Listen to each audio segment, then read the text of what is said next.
Ahmad ibn Hanbal, à son époque, le calife, il l'a mis en prison, il l'a fait torturer, le calife des musulmans, j'imagine.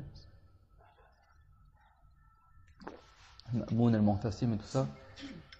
Pourquoi? Parce qu'il a pas voulu dire une parole qui aurait pu laisser croire que Dieu il ressemble à ses créatures. C'est vrai que les wahhabites ils font rigoler quand ils disent qu'ils sont hanbalites, alors que Ahmad il a cassé de tout azimut les wahhabites. Imam Ahmad, comme il rapporte Badruddin al-Zarkashi dans son livre Tashnif al-Masamir, a dit Man qala Allahu jismun laka al-ajsam fa huwa kafir. Celui qui dit que Dieu est un corps, un volume, pas comme les corps, et il n'est pas musulman. Et l'imam Ahmed, pour dire à quel point il voulait montrer que Dieu ne ressemble pas à ce qu'il a créé et à quel point il faisait attention qu'il n'y ait pas d'ambiguïté dans les paroles pour pas que les gens y croient que Dieu il serait créé ou que sa parole serait un son, des lettres, tout ça. L'imam Ahmed, il a interdit qu'on dise le Coran est créé et il a interdit de dire que le Coran n'est pas créé. Parce que le Coran en arabe, ça veut dire soit le livre révélé, et à la base, dans la langue arabe littéraire, à la base, le Coran, ça veut dire la parole de Allah dans le sens de l'attribut. Donc si quelqu'un dit le Coran, il est créé, le premier sens qui vient à l'esprit, c'est quelqu'un il est fort en arabe littéraire. Je ne parle pas des gens d'aujourd'hui qui connaissent que du mot Coran, que le livre, alors que le Coran en arabe, ça veut dire al-qawl, ça veut dire la parole à la base. Ça veut pas dire le livre révélé que tu lis. Et donc, quand il dit le Coran makhlouq, ça laisserait croire que Dieu, sa parole, ce serait un son, des lettres, etc. La parole, l'attribut de Allah. Et si tu dis que le Coran n'est pas créé, ça laisserait croire que le livre révélé, il n'est pas créé, qu'il serait éternel avec Dieu. Et ça, les deux, c'est de la mécréance. La parole de Allah, c'est pas un son, ni des lettres, ni une langue. C'est clair, tout le monde, ça? Donc, l'imam Ahmed, il n'a pas voulu dire Al-Qur'an makhlouq. C'est clair, tout le monde? Alors que cette parole-là, si tu vises le bon sens, elle est juste, totalement juste dans la religion. Mais ça pourrait laisser croire que l'attribut de Allah, il serait créé. Donc, pour pas ouvrir la porte aux Mu'tazila, qui eux, ont vraiment pour croyance que Dieu n'a pas de parole et que la seule parole que Dieu a, c'est ce qu'il crée dans ses créatures, pour pas laisser une porte d'entrée pour les Mu'tazila, pour qu'après ils égarent les musulmans suite à une parole qui est équivoque que certains pourraient pas comprendre, il a dit cette parole-là, on la dit pas, c'est haram. Et tous les sans vertus à son époque, ils ont dit la même chose. Et il y en a, et donc le calife qui avait été influencé par les Mu'tazila, sans être sorti d'islam, mais il avait cru que cette parole-là, on pouvait la dire au sens qui est vrai, il torturait les savants pour les forcer à dire cette parole-là. Parce que le calife, il pensait que cette parole-là, ça veut dire que le livre du Coran, il est créé. Et donc, vous comprenez pas pourquoi les savants, à son époque, ils ne veulent pas dire cette parole-là. Vous avez compris ou pas? Donc, ils disaient, pourquoi vous ne dites pas qu'il est créé? Le Coran, il est créé. Il a un début, il a une fin, Bismillahirrahmanirrahim, il termine par An-Nas. Vous avez compris ou pas? Ce calife-là, il n'avait pas beaucoup appris dans la croyance comme les savants-là. Et il comprenait pas, alors qu'il n'avait pas saisi qu'en fait le Coran il a deux sens et que les Mu'tazila veulent se servir de ça pour renier l'attribut de Allah de la parole. Vous avez compris ou pas?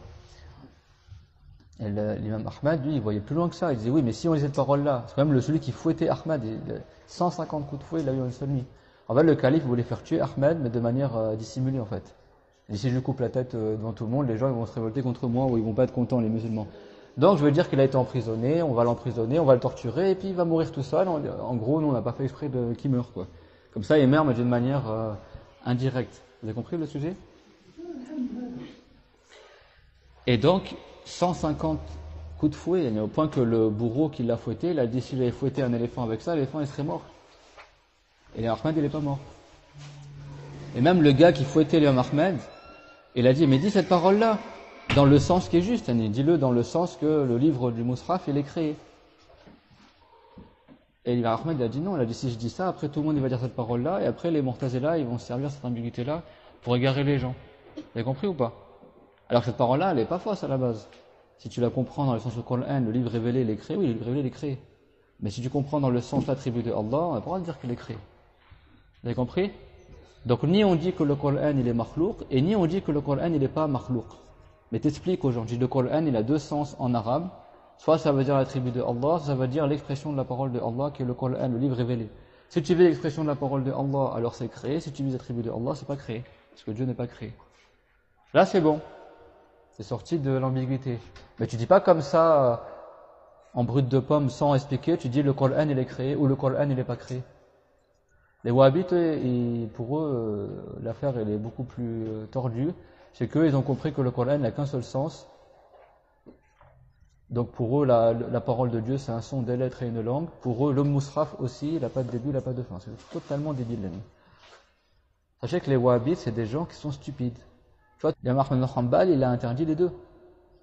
Pourtant, c'est des paroles qui sont justes, si tu vises le bon sens. Si tu dis le Coran, il n'est pas créé, et tu vises la parole de Allah, son attribut, c'est juste. Et si tu dis le Coran, il est créé, et tu vises le livre révélé, le musraf, c'est juste aussi. Mais comme le fait de ne pas préciser de quoi tu parles, ça pourrait laisser un prétexte pour les Mu'tazila pour égarer les gens, les savants, ils ont interdit de dire cette parole-là parce qu'elle est équivoque. Sauf si tu précises de quoi tu parles, ou t'expliques aux gens les différents sens du mot Coran. Tout le monde a compris ça? C'est-à-dire jusqu'à quel stade les savants, et même des paroles qui sont justes, si ça peut laisser sous-entendre, ça peut faciliter l'égarement chez les musulmans, ils l'ont interdite. Alors tu crois que l'imam Ahmed, après, il a dit que Dieu était encore assis sur le trône? C'est même pour ça, même pour dire le Coran makhlouk, il a dit c'est haram. Et l'imam Ahmed, comme il le rapporte aussi le chef des Hanbalites à son époque, à Bagdad, qu'est-ce qu'il a dit? Il a dit que l'imam Ahmed, il a réfuté le fait de dire que Dieu serait un jism. Déjà parce que dans la religion, tu nommes Allah que parce qu'il est rapporté dans les textes. Et le mot jism dans la langue arabe, ça n'existe pas le mot jism dans autre que ce qui est un volume. En arabe, si tu dis jism, c'est tout ce qui est un volume, tout ce qui est une hauteur, une largeur, une profondeur, une composition, une apparence, c'est un jism. Mais dans la langue arabe, il n'y a pas un autre sens pour le mot jism. C'est clair? Certains ignorants, ils ont pensé que certains Perses ignorants qui n'étaient pas forts en langue arabe, ils pensaient que le mot jism, ça veut dire existe. Donc ils ont voulu dire Dieu existe, ils ont dit Allah jism. Bon, eux, ils n'ont pas compris la langue arabe. Mais en réalité, il n'y a pas d'autre sens pour le mot jism que le volume. C'est clair, mon tout le monde? Donc l'imam Ahmed, il a dit, et dans la loi, il n'y a pas de ce mot-là qui est rapporté. C'est clair? Il y a certains mots pour la créature qui ont un sens, mais qui sont rapportés pour Dieu. Donc là, les savants, ils ont dit, ah, bah, si c'est rapporté pour Dieu, c'est un sens différent des créatures. C'est clair, mon tout le monde? Par exemple, le mot nadif. Nadif, ça veut dire propre. Dans certains hadiths, c'est rapporté, inna Allah nadif. Certes, Dieu est nadif, ça veut dire que Dieu est propre. Donc là, comme c'est rapporté dans le hadith, les savants, ils ont dit, bah là, c'est nadif, mais pas dans le sens de la créature, mais dans le sens qui est digne de Allah. Donc ils ont dit, ça veut dire que Dieu n'a aucun défaut. Inna Allah jamil. Certes, Dieu est jamil. Là, ils ont dit, c'est un sens différent du sens de la créature. Parce que le mot est rapporté, donc ils ne vont pas le renier, le mot. Comme istawa, ils ont dit, c'est un sens qui est digne de Allah. Comme le mot wajjad, etc., c'est un sens qui est digne de Allah. C'est clair, mon tout le monde? Pourquoi? Parce que le sens est rapporté, donc ils ne l'ont pas réfuté, c'est clair. Mais le mot jism, s'il avait été rapporté, on aurait dit, bah, c'est un sens qui est digne de Allah. Allah alam, c'est quoi le sens? Mais il n'est pas rapporté. Il n'y a pas le mot jism, ni dans le Coran, ni dans le hadith. Et ni dans la langue arabe de surcroît. De surcroît, ni dans la langue arabe, on n'emploie pas le mot jism dans autre que ce qui est visé pour la créature. Dans autre que la corporalité. Donc qu'est-ce qu'il a dit l'imam Ahmad? Il a dit Wallahu khalijun an dhalika kullihi fa batal. Et il a dit, bah, Dieu est totalement exclu de toutes ces définitions-là, donc c'est faux d'employer ce mot-là pour Allah. Parce que ni dans la langue, il y a ce mot-là qui est employé dans un sens qui est digne de Allah, ni dans le Coran, il y a ce mot-là rapporté pour Dieu, ni dans les hadiths confirmés, il est rapporté pour Dieu. Bah, si un qualificatif, il n'est ni rapporté dans le Coran, ni dans le hadith, ni dans la langue arabe, ni chez les savants, il n'y a pas unanimité, d'où tu vas l'attribuer à Allah? Vous avez compris? Le plus savant des compagnons, donc on a dit l'imam Ali, qu'est-ce qu'il a dit? Inna Allah khalaqa al-arsha idharan li kudratihi wa lam yattakhidhu makanan li dhatihi. Comme il le rapporte Abu Mansour al-Baghdadi dans son livre Al-Farq bayn al-Firaq. C'est-à-dire, certes, Dieu, il a créé le trône pour montrer sa toute-puissance, comme on a vu dans le cours dernier. Et il n'a pas pris le trône comme endroit pour lui-même. Comme il a dit Abu Hanifa, ceux qui prétendent que Dieu est assis sur le trône, alors selon eux, il était où Dieu avant d'avoir créé le trône? C'est stupide. Ça veut dire que Dieu, il aurait besoin du trône pour exister? Ça veut dire que Dieu, il serait faible tout comme nous, on est faible. Nous, on est fatigué, on a besoin de s'asseoir. Selon eux, pourquoi Dieu s'est assis? Il était fatigué, soi-disant? A'oudhu billah. Ça, c'est pas la croyance des musulmans.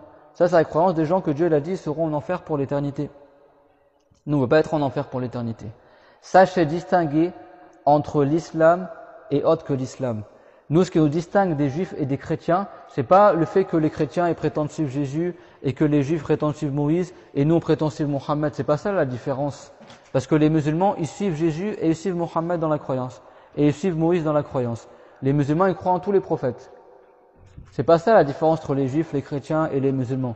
La différence entre les musulmans, les juifs et les chrétiens, c'est que les juifs et les chrétiens ils croient que Dieu c'est un être humain, alors que nous en islam on sait que Dieu c'est pas un être humain et que Dieu c'est pas une créature. Les juifs et les chrétiens ils croient que Dieu est assis dans le ciel, alors que nous les musulmans on dit que Dieu a créé le ciel, donc il existait avant le ciel, donc il n'a pas besoin du ciel, et avant de créer le ciel, Dieu existait sans être dans le ciel, et après avoir créé le ciel, Dieu ne change pas, il est toujours pas dans le ciel, et au jour dernier, Dieu il détruira le ciel. Donc ceux qui croient que Dieu est dans le ciel, ils vont dire quoi? Allah Ta'ala dit dans le Coran, Yawma natwi as-samaa'a katayyi sijilli lil kutub. Le jour où nous plierons le ciel, tout comme la page d'un livre elle est repliée. Le jour où nous plierons le ciel, Dieu il va casser le ciel par sa toute puissance, sans avoir besoin de faire un mouvement ou d'organes, etc. Il va détruire le ciel. Au jour dernier, le ciel il n'existera plus. Alors ceux qui disent que Dieu il habite dans le ciel, ils vont dire quoi là?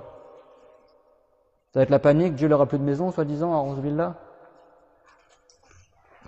Ces gens-là, ils sont ridicules. Leur croyance, c'est pas la croyance de l'islam. Si les prophètes étaient venus avec une croyance aussi ridicule, bah, tu penses bien que les gens, ils n'auraient pas eu besoin de combattre les prophètes par les armes. Ils auraient dit aux gens, écoutez ce qu'il dit, regardez la stupidité de ce qu'il dit. Ne le suivez pas, ça aurait été terminé.